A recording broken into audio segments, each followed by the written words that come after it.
Merci Kevin d'être avec nous. Donc là, on est là pour parler un peu d'école. Comme tu sais, je suis prof d'histoire géo. Et mon idée, ce serait de ramener un peu l'école dans la vraie vie. Donc voilà, j'aimerais un peu que tu me parles de ton expérience à l'école. Toi, du coup, déjà, tu étais quel type d'élève? Franchement, j'étais un élève drôle, sympa. Normal. Un peu, tu sais, j'étais un peu le maire du lycée. Genre, je connaissais tout le monde, je dis bonjour à tout le monde et tout. Genre, on me connaissait, mais pour rien, quoi. J'avais pas de truc particulier. Genre, on savait qui j'étais. Voilà, c'est ça. J'étais pas le capitaine de l'équipe de foot, mais j'étais genre le meilleur pote du capitaine. Du coup, tu gardes quand même un bon souvenir de tout ça. Franchement, ouais, c'était un bel souvenir. Mais on sait quand même que certains ont eu des expériences très traumatisantes avec l'école. Moi, je le vois encore même effectivement aujourd'hui. Et du coup, toi, est-ce que tu aurais un souvenir un peu sombre de tes années passées à l'école? Franchement, tu vas rigoler parce que là, dit comme ça, avec du recul, ça fait teubé. Mais en fait, en 6e, ma prof de maths, elle arrêtait pas de m'appeler Nounours, d'accord? Wow. Mais c'est mignon, Nounours, sauf que ça se fait après. Ok, c'est un délire quand même. Et j'ai craqué un jour. Tout le monde m'appelait Nounours. Et ça commençait à me saouler. Elle s'appelait Madame Sabatier. Et à un moment, elle fait « Oui, Nounours, tu vas venir au tableau, machin ?» Et là, je m'appelle pas Nounours. Mais genre, je l'ai dit et je l'ai pas assumé. Donc, j'ai commencé à pleurer. J'ai caché ma tête. J'étais comme ça « M'appelle pas Nounours !» Et j'ai mis ma tête dans les bras et tout. Et là, elle a dit « D'accord ». Elle était gênée. Mes potes, ils étaient choqués. Et là, elle a fait donc « Monsieur Razi, s'il peut venir au tableau. » Genre susceptible. Ouais, mais j'avoue qu'avec du recul, c'est abusé quoi. Non, parce que je l'ai pas choisi le surnom et puis c'est pas ma pote. Bien sûr, c'est gênant en plus. Nounours.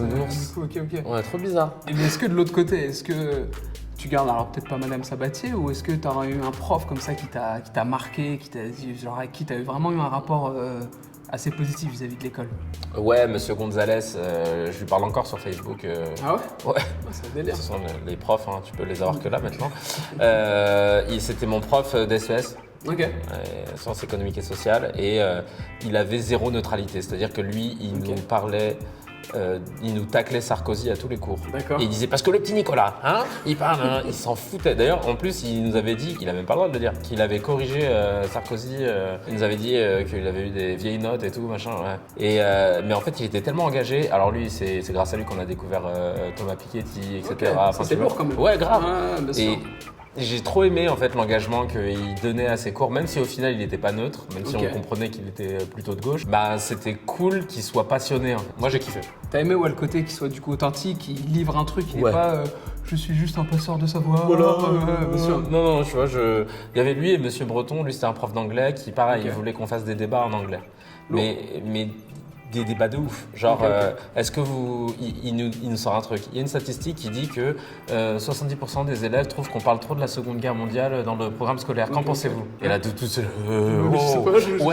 I think, machin. Et là, ça part en vrille, tu vois. Mais au moins, il ouvrait le débat et une fois, il a ramené une nana de l'ambassade américaine pour faire un débat avec elle sur le port d'armes. Et elle nous expliquait que non, mais c'est normal qu'on ait le droit, machin. Et donc là, c'est parti en débat en anglais aussi. Je trouvais c'est cool qu'il fasse ça. Ouais, franchement, c'est j'aime bien parce que moi, c'est des trucs qui font sortir un peu les élèves du truc hyperscolaire, le fait d'amener des gens, etc. Mais du coup, même par rapport à ça, est-ce que toi, maintenant que tu es sorti du système scolaire, avec ce que tu fais, avec tes rendez-vous, etc., moi je trouve personnellement que c'est un peu une manière de faire école, tu vois, hors de l'école.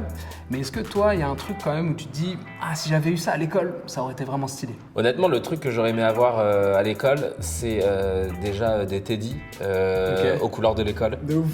C'est con, hein. Un truc américain, quoi. Mais t'as un sentiment d'appartenance de ouf. Tu vois aux États-Unis comment ils sont attachés à leur université. Parce que même après, les darons, ils continuent à faire des dons à l'école, à aller aux événements, etc., des anciens et tout.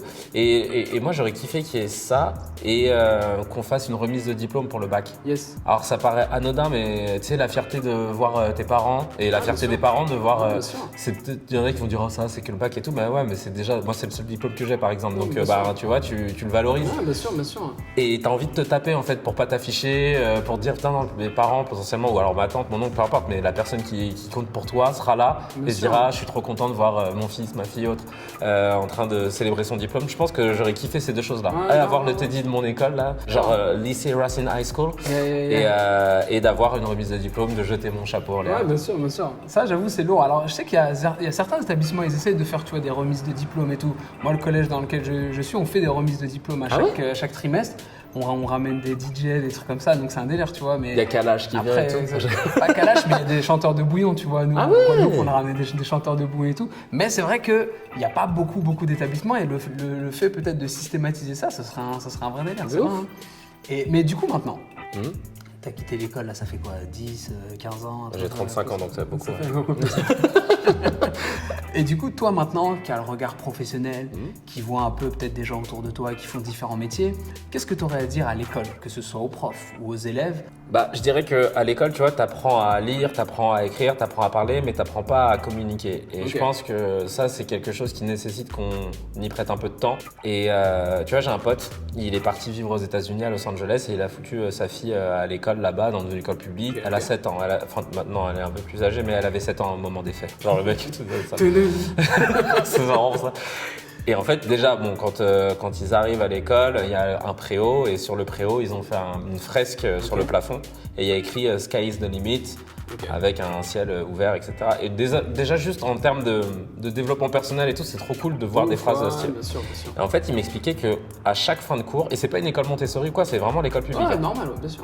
À chaque fin de cours, ils se réunissent en cercle avec les élèves de la classe et la prof, elle distribue la parole. Elle leur dit « comment s'est passée votre journée et dites-moi quelque chose qui vous a marqué, qui vous a fait plaisir ou qui vous a blessé. » Et là, les élèves, ils se livrent. Moi, un tel a dit que mes cheveux, c'était ci, ça, et en fait, ça m'a fait du mal et tout. Et ils apprennent à mettre des mots sur des micro-agressions, sur des choses comme ça, à s'exprimer.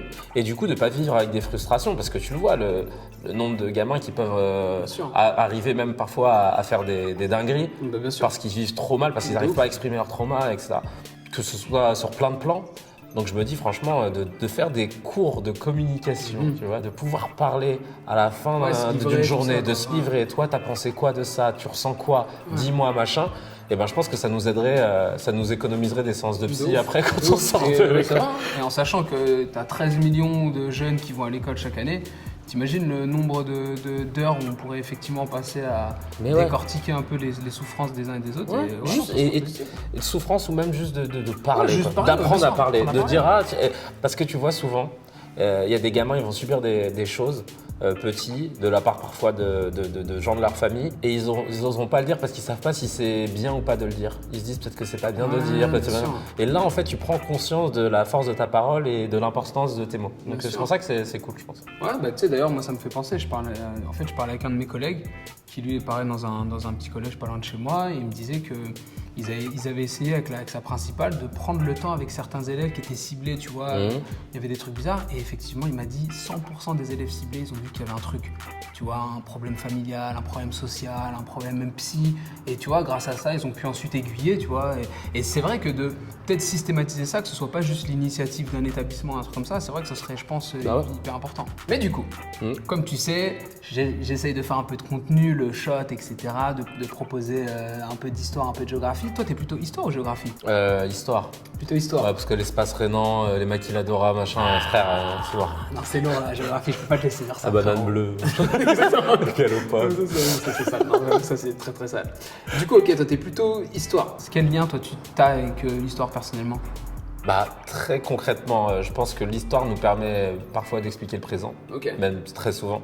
Yes. Savoir d'où on vient, c'est très important. Et notamment dans les temps difficiles où on est un peu en train de tu vois, jeter la pierre à des gens, issus de l'immigration. Je vais vraiment me concentrer là-dessus. Où on entend des phrases s'il faut retourner dans votre pays, tout ça. Bien sûr. En fait, c'est cool quand tu sais l'histoire, tu te dis putain, cousin, si on n'était pas venu, tu parlerais allemand, mon frère. Donc en fait, le fait de savoir tout ça, tu te dis ah ouais, non, moi, non, je suis bien là où je suis en fait. C'est vrai. Et je trouve que ce pouvoir de se dire non, faut savoir contextualiser et se dire non, le parcours, la trajectoire, on a une histoire qui est liée, qui est commune, c'est pas chacun a fait son truc dans son coin. Et donc, je pense que c'est important pour ça. Lourd. Bon, en tout cas, merci d'avoir pris le temps de répondre à mes quelques questions. Avec grand plaisir. Moi, lundi, j'irai voir mes collègues qui ressemblent un peu à Madame Sabatier en leur disant d'éviter d'appeler les élèves nounours, je pense, premièrement. Et deuxièmement, j'essaierai moi, avec mes élèves, de prendre le temps de dire ok, comment vous sentez cette semaine, etc. Et peut-être créer quelque chose autour de la communication. En tout cas, ça, c'est une bonne idée. Lourd. Et j'essaierai de partager ça autour de moi. Avec grand plaisir, mon frère. Merci, mon frérot. Prends soin de toi. Merci, toi aussi. Yes. On peut manger. Vas-y, c'est l'heure de manger. Ah, tu fais le générique aussi.